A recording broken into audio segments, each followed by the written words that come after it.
Miestas gilus ir šilti namai, už lango tyla, dūsauja mieguos numesti žaislai, kol sapno nėra. Sveiki, esame Kaune, darželyje Pasaka. Čia gyvena tikri jaunieji lėlininkai, tiesa?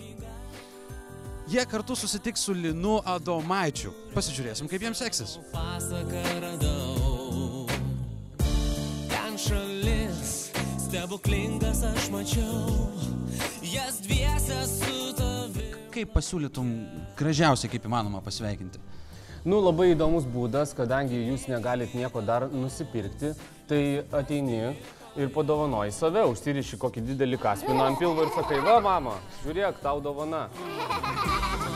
Mano paukštė vieniša, atimai tolima, mūsų širdis viena.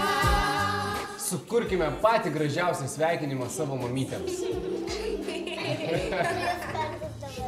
Vaikučiai pabiručiai ir Linas Adomaitis pakilės iki dangaus visas Lietuvos mamas gegužės 2 dieną koncerte. Tau, mama, kurį dovanojo Biovela? Mama yra toks žmogus, kurį myli visada.